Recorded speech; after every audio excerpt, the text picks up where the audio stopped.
Mapp, aka JoJo. Yes. Yes. We're here at Precious Blood Ministry of Reconciliation, which is an organization in the back of the yard, so 51st and Elizabeth. And we're here with JoJo. He is currently a Reentry Case Manager, and we'll get into what that means.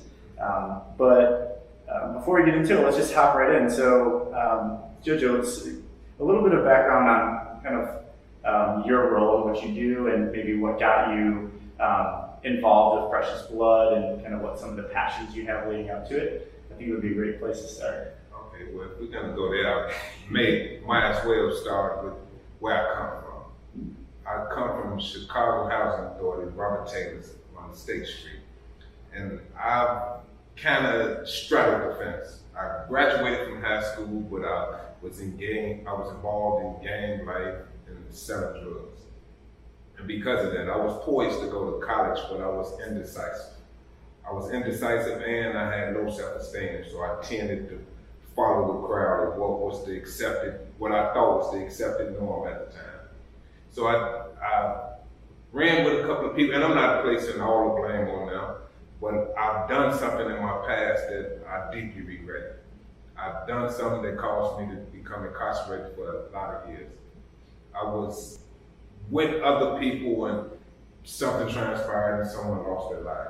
I'm saying it not as to make myself look good, but I'm ashamed of my actions from it. But since I've been incarcerated, and there was older men who were incarcerated as well, oftentimes it was older gang members who took a liking to me because I had the ability to think a little bit, so to speak, or I liked reading or things of that nature. So in prison, they took a liking to me. At the same time, I still was trying to put forth the image that I'm this tough guy, whatever the case may be, but they took a liking and kind of steered me in the right direction, told me to build on my natural talent to learn, because I love reading, and I loved education because my grandmother was an educator. My grandmother, I didn't know until after her passing that she was an advocate and she spoke at the UN. My grandmother was definitely an educator, and I kind of straddled the two realities. My middle class relatives and my mother, who seemed to be on the lower end of the social economic status. And because of that, so I traveled from the Chicago Housing Authority to Beverly, where my auntie stayed, or the nice neighborhoods. And so I was exposed to both worlds, and that probably helped in shaping my reality, or shaping the way I thought. But like I said, because I was incarcerated and I was around people who constantly influenced me, gang cheese man, because oftentimes we have an image of people who are constantly being manipulative and trying to manipulate young people into doing things for them. And I'm not trying to celebrate gang members, but I just want to point out that humanity about people. Well, because of them, and because I was incarcerated and I used to float around purposely, just trying to move from one situation to the next, when I started to discover the ability of connecting and educating, I wanted to share this new knowledge I had, and I was starting to acquire through the college programs in prison, or through socializing with people who were participating in the college programs. The Education Justice Project is one out of the University of Illinois. EJP? Yes. And that ability to challenge my thinking and build on my agency, it built on my desire to do better. Because before I engaged in EJP, I still was a tutor in prison. I used to tutor many men and help a lot of people acquire their GEDs. And I love trying to give back, and also, like I said, the shame and the guilt of what caused me to be incarcerated heavily weighed on me. So I wanted to constantly try to find a way to prove that I'm not that person. So I sought out situations.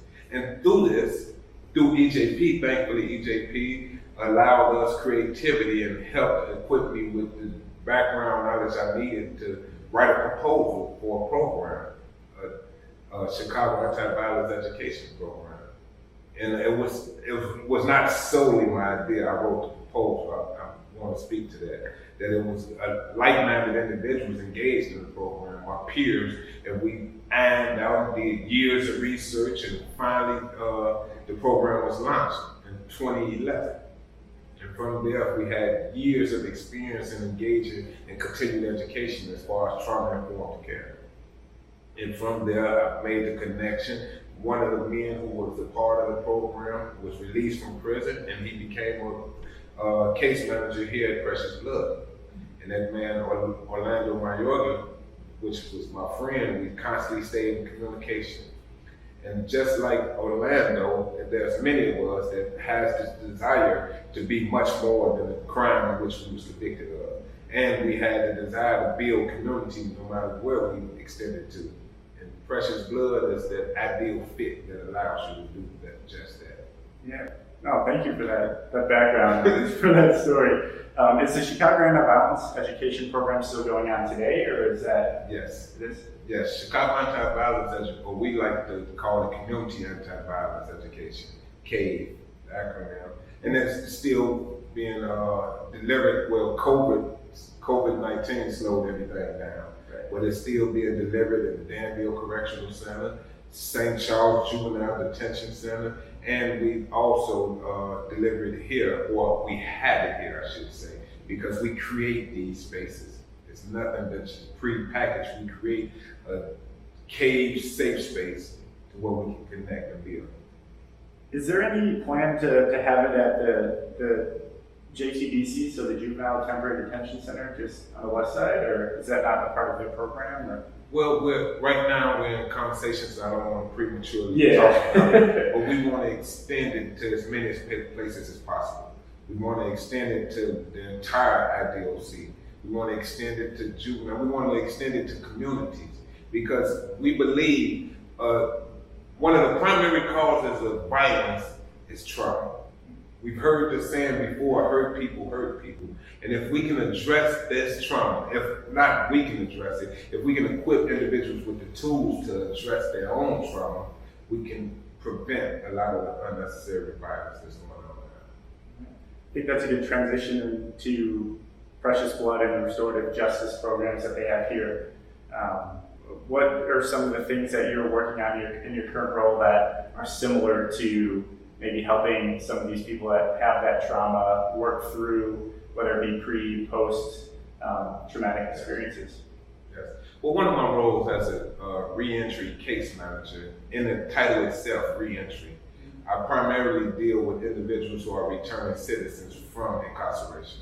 And knowing that, like myself, I transitioned from prison not too long ago. And what I realized, even with a lot of support, I had family support and I had good friends that was able to support me, it's still difficult. Imagine what that must be like for an individual that has no family support or been incarcerated for a long period of time and has nothing. Because what they give you at the gate, and this is an indictment, after spending years of incarceration, they give you a bus ticket and $10 until you go and don't return to prison. With that, you rarely have computer skills because there's no internet access in any of the prisons. I left the reentry center, and currently, as of right now, there's no internet. So I did not know how to navigate the internet. Imagine what that must be like to a person who was incarcerated for 26 years. Now imagine what that must be like to an individual who was incarcerated for a long span of time, that doesn't have family support, that doesn't have anyone to be patient with them, to walk them through that process, or don't have a place to go to lay their head, or have a change of clothes, or know how to build a resume. So when we're thinking about what it is that I do, one of the Precious Blood primary goals is accompaniment. I try to accompany individuals to get their vital statistics, birth certificates, social security cards, things of that nature.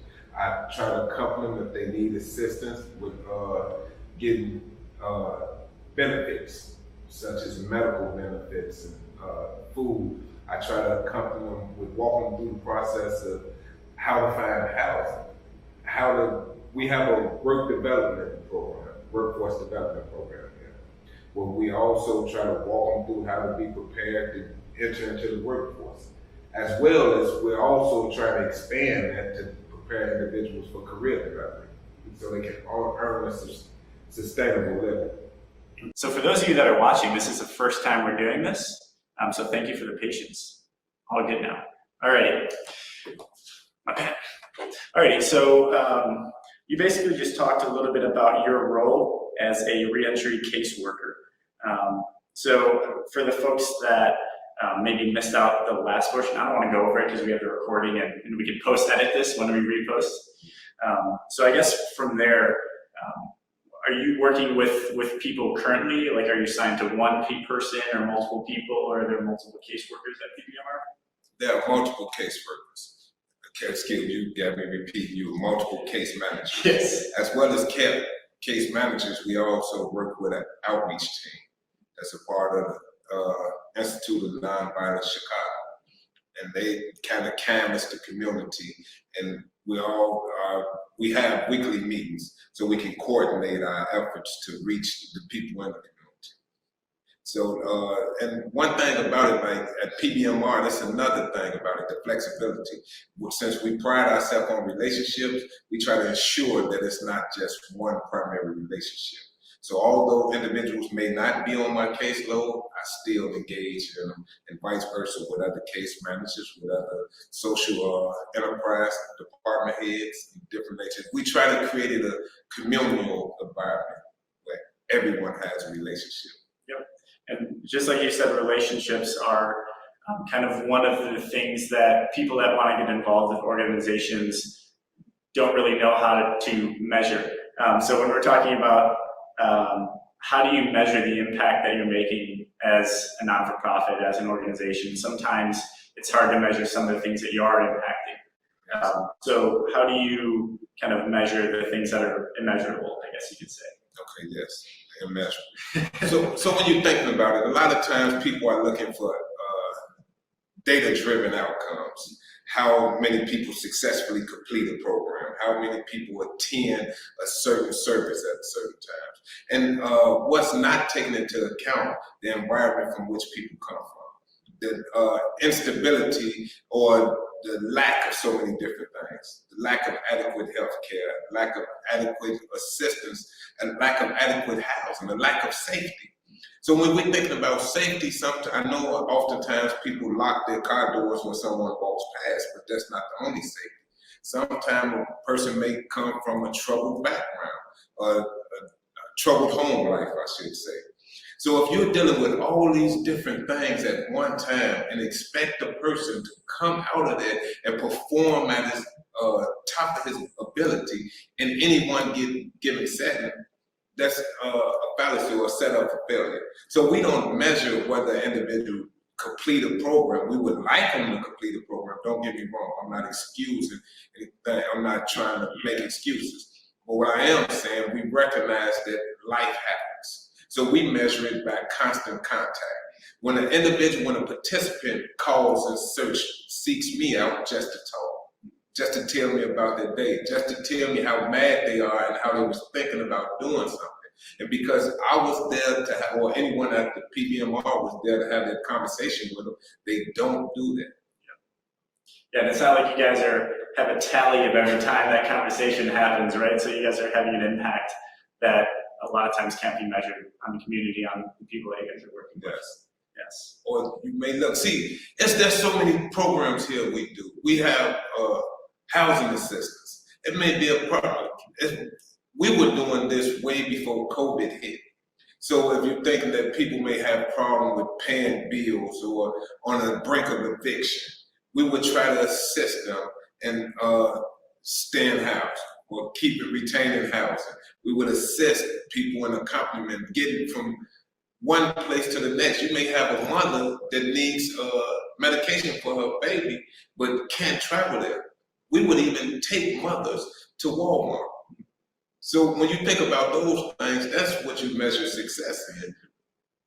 Okay, that makes sense. And that's a good pivot into the other programs beyond kind of the reentry work that you guys are doing of, you guys have peace circles is kind of one of the huge aspects of your restorative justice. So do you want to talk a little bit about what a peace circle is?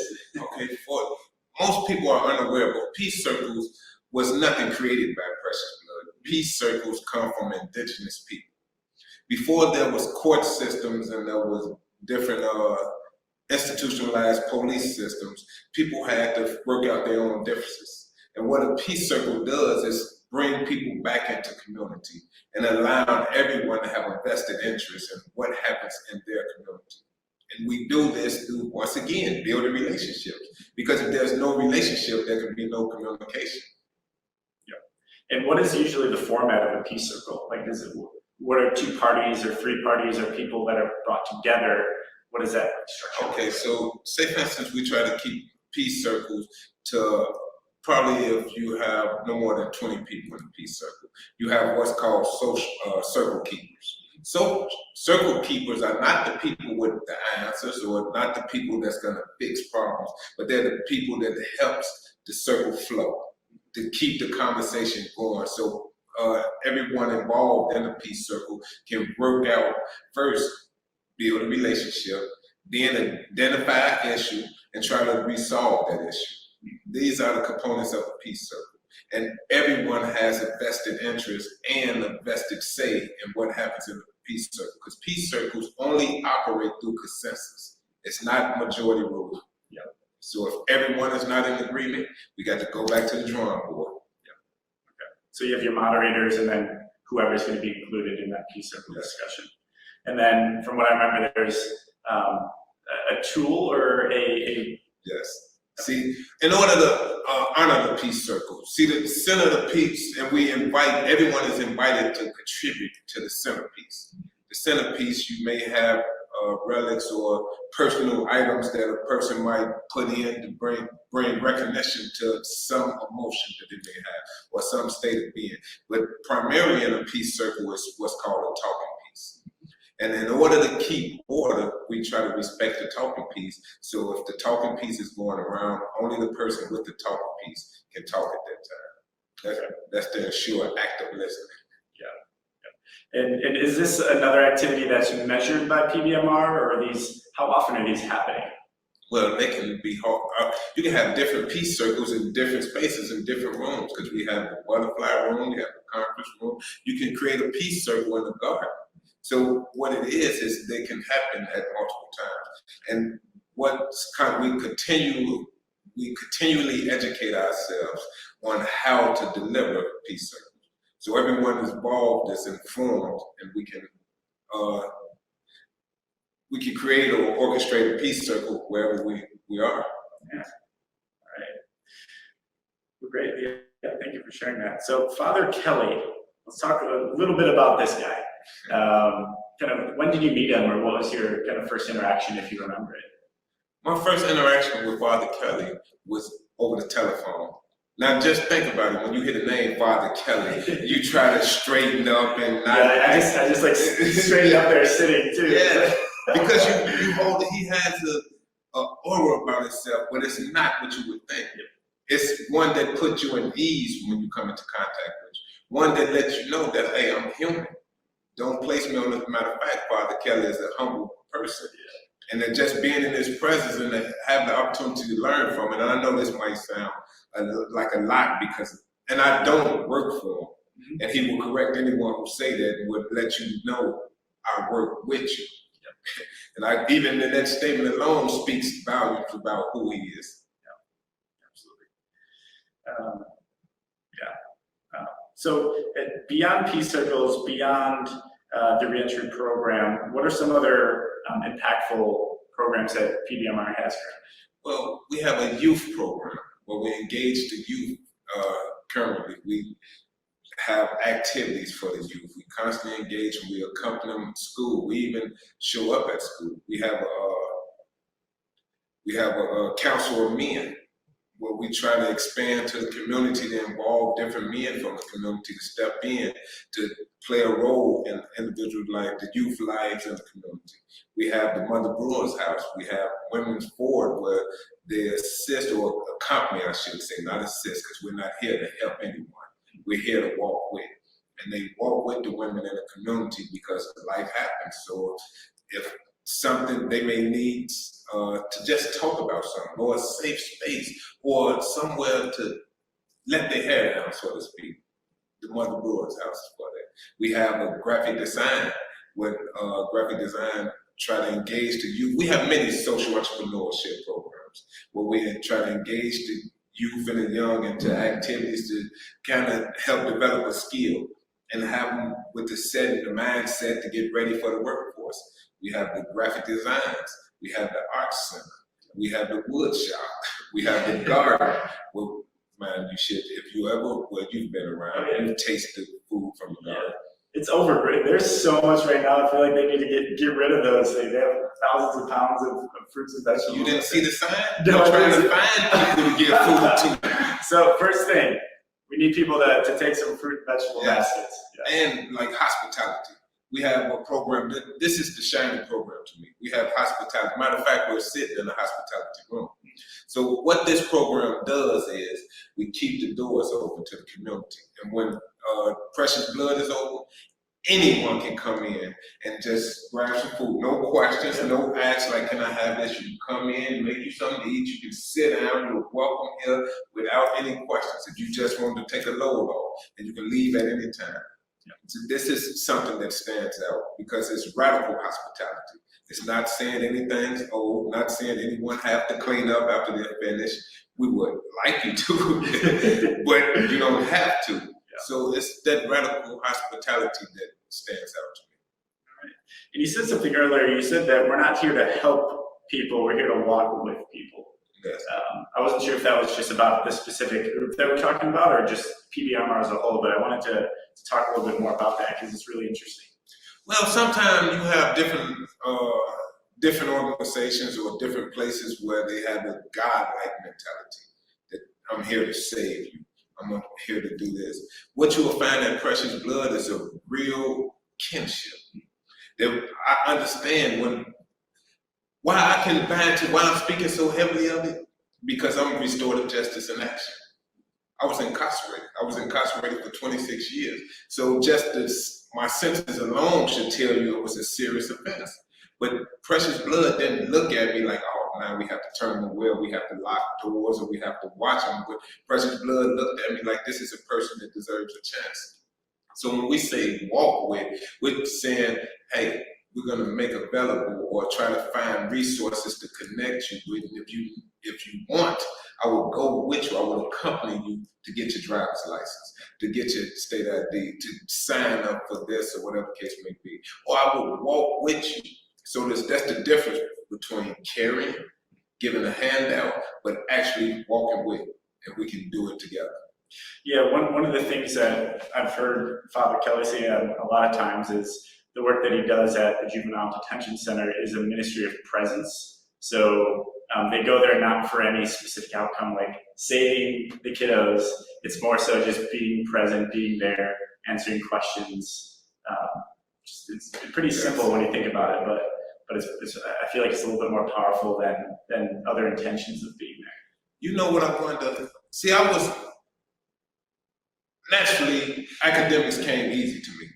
I gravitated. When I was in the 7th grade, you know, in Chicago, they used to use your 7th grade out scores to select what school you would go to. I'm a little older than you, so I'm flashback. I'm really 28. I don't care what the birth certificate says.